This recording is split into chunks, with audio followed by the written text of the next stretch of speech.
out into the shady street. The trees were leafing out. There was nothing going on out there. No traffic of any kind. There was only one vehicle, an abandoned wagon drawn by 2 horses. The wagon was green and coffin-shaped. Birds were talking. One bird said to Billy Pilgrim, "Pooty wheat?" A lot of people think that I was Billy Pilgrim, and in the book I describe him as not looking like a soldier at all, as looking like a filthy flamingo. But no, I was a pretty good soldier, and I was a battalion scout, intelligence and reconnaissance scout, and there were 6 of us in each battalion, and we were roaming out in front of the front line all the time, trying to find out who was out there. And so when our division surrendered, the order came down that our division had surrendered, which I am told was the largest surrender of men still under arms in military history, with the possible exception of the surrender of Robert E. Lee at Appomattox. Anyway, rather than surrender, is the 6 of us kept going, roaming, and the Germans finally caught us.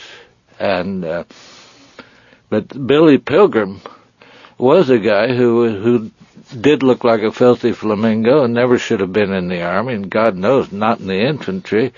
And his name was Edward Crone, and he died in Dresden.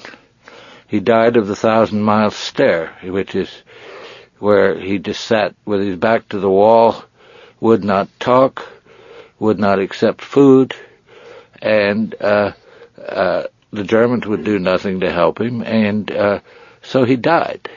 And he was buried in Dresden, and when the war was over, his parents came to Dresden looking for his grave.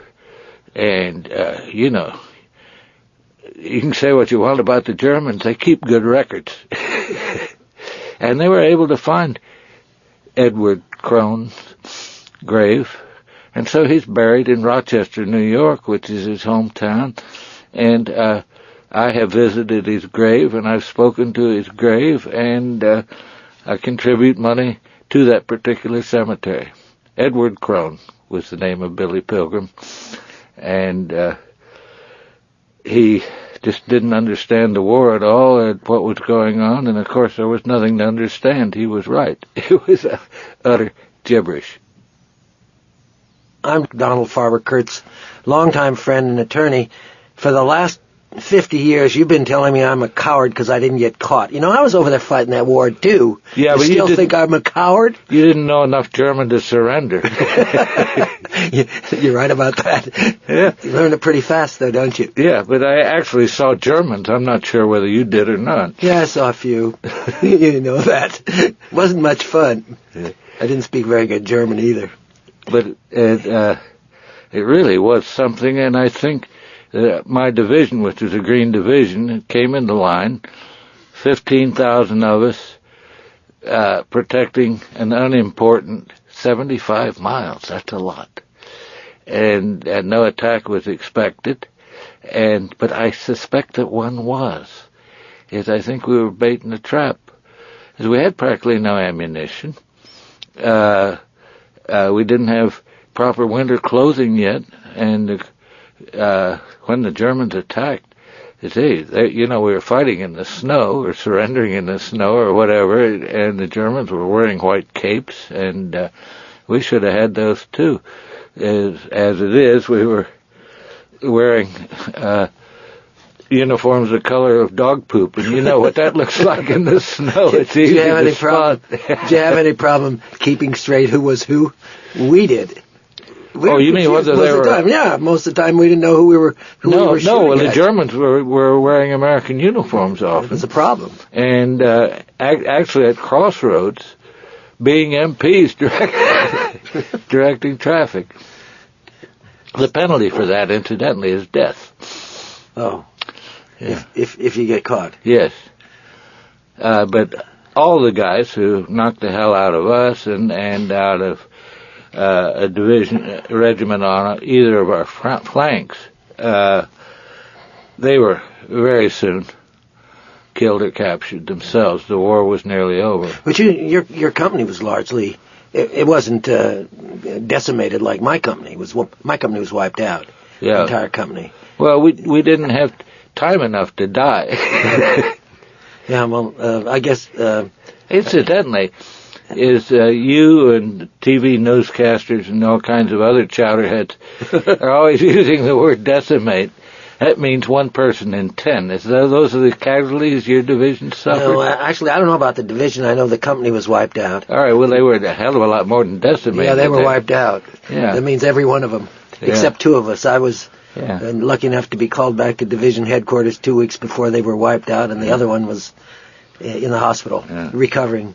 The book came out of this, though. That's really what this is about. Yes, well, I got lucky, and I wouldn't have missed it for the world. In what I've said and never been challenged on it about it. Incidentally, the firebombing of Dresden is the burning of the thing to the ground.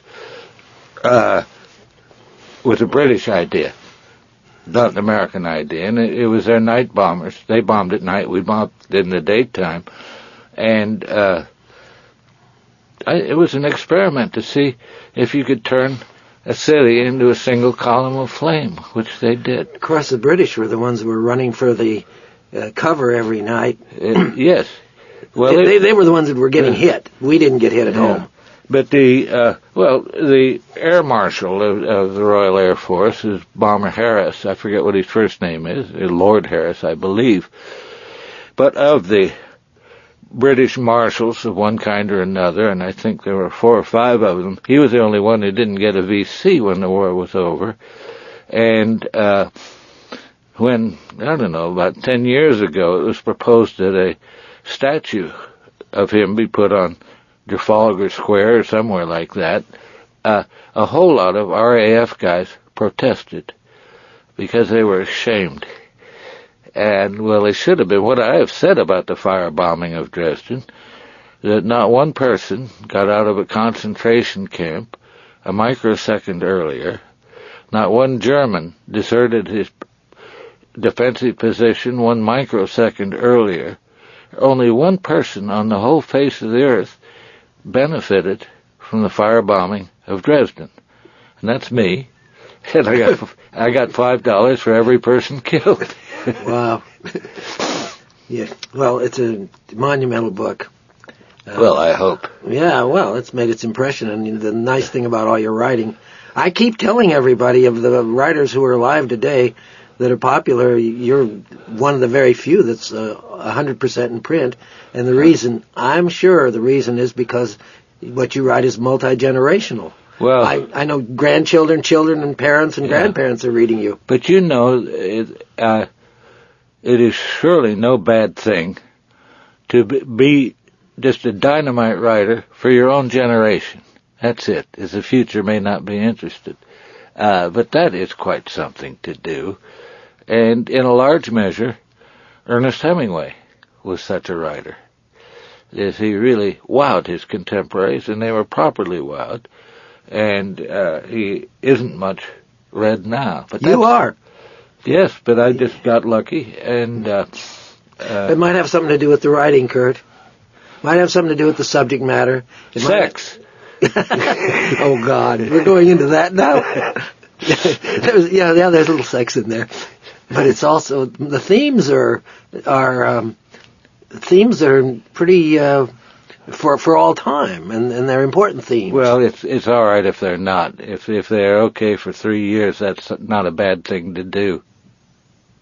I know you don't like to meddle in the movies when they buy the rights and they go to make the movie, but and you say the book's going to stand up no matter what happens with the movie. But Slaughterhouse was a great movie. Yes, Slaughterhouse is one of the greats. Well, I have said that there are 2 novelists that ought to be eternally grateful to Hollywood. I'm one of them, and Margaret Mitchell is the other one. Gone with the Wind is also a hell of a good movie, I must say. Well, I think maybe your director helped with his little Slaughterhouse. Yes, and it was interesting. That was George Roy Hill. the late George Roy Hill, as he died about 6 months ago now.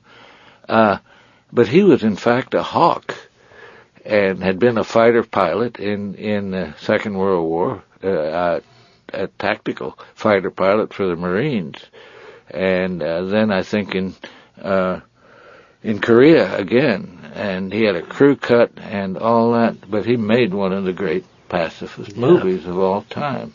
Is it true, Kurt, that he would ask your questions and then do what he damn pleased? Yes, he would ask my advice. He never took any of it. Not only that. That may have been good in this instance. The movie turned out... No, it's worse than that. I was actually in several scenes, and he cut me.